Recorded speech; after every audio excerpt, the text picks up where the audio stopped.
So today we're going to take a look at how we would solve an equation that has more than one step involved.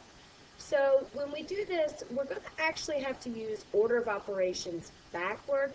That kind of makes sense because when you're solving a problem, you do order of operations the way we've learned it, parentheses, exponents, so forth and so on.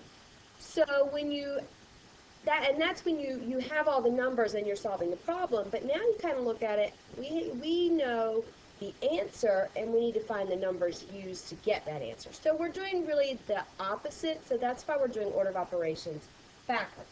So when you guys are used to thinking of parentheses, exponents, multiply and divide left to right, add and subtract left to right, and you're used to doing order of operations that way, we're going to switch and we're going to actually do it backwards.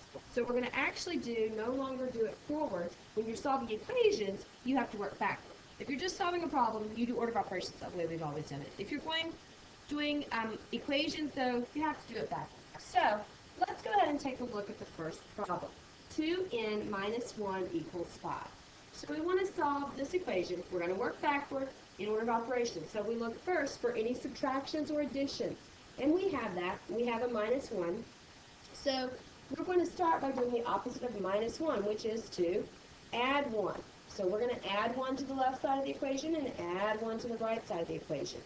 When we do that, this plus 1 and minus 1 are going to cancel each other out, leaving us with just 2n. So we have 2n on the left-hand side, and we have 6 on the right-hand side, because 5 plus 1 is 6. So now we look and we have 2n equals 6. Now we need to get rid of a times 2. The opposite of times 2 is to divide by 2. So we're going to divide by 2 on both sides of this equation.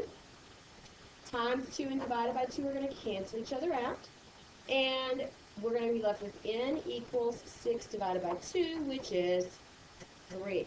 And if we were to go back and check that, we're absolutely correct because 2 times 3 plus 1. We want to know, does that equal, or excuse me, 2 times 3 minus 1. We want to know, does that equal 5? So we look at it and following order of operations going the way we're used to this time, because we're not solving the equation, we're solving the problem. 2 times 3 is 6 minus 1. 6 minus 1 equals 5. So both sides of our equation do in fact equal 5, which means we are correct. N does in fact equal 3. Let's look at another example.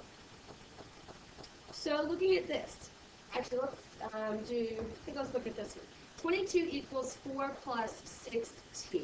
So looking at that, we're going to first say, well, we have an addition where we have the plus 4 and we have a times 6. Order of operations backwards, we're going to get rid of additions and subtractions first. So we need to start by subtracting 4 from each side of the equation. The plus 4 and the minus 4 cancel because they're opposites. And we're left with 6t on the right-hand side of the equation and 22 minus 4, which is 18 on the left side of the equation. Now we need to get rid of the times 6, so we're going to divide by 6 on both sides of the equation.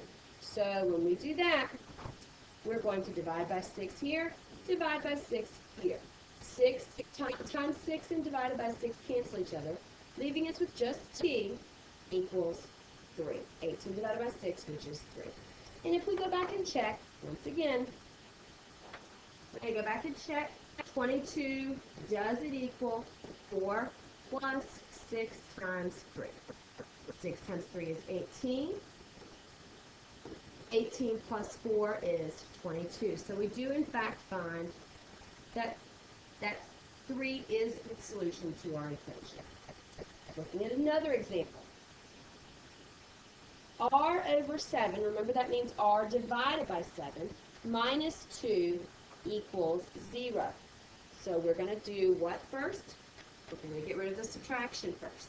The opposite of minus 2 is plus 2. So we're going to add 2 to both sides of the equation. When we do that, the minus 2 and the plus 2 cancel.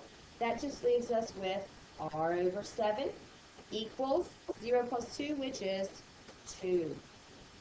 And then we're ready to get rid of the divided by 7. The opposite of divided by 7 is to multiply by 7. So we're going to put a times 7 here, a times 7 here. Times 7 and divided by 7 cancel, leaving us with just r equals 2 times 7, which is 14. And if we want to check that, we will do 14 over 7 minus 2, and we want to make sure, does that actually give us 0?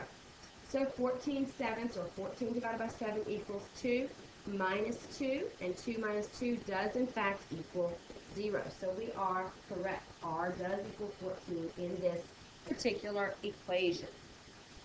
I'm going to do 2 more examples. Take a look at it and see if you know what to do first. So you might want to pause it, give it a shot. All right, now that you've tried it yourself, let's go ahead and work it out. We're going to get rid of the subtraction first. The opposite of minus 3 is to add 3. So I'm going to add 3 to both sides of the equation. The minus 3 and plus 3 cancel, leaving me with 2h equals 17 plus 3, which is 20. Now I'm ready to get rid of the times 2. So I divide by 2 on both sides of the equation. Divide by 2 here and by here. 2 times 2 and divided by 2 cancel, leaving me with h equals 20 divided by 2, which is 10.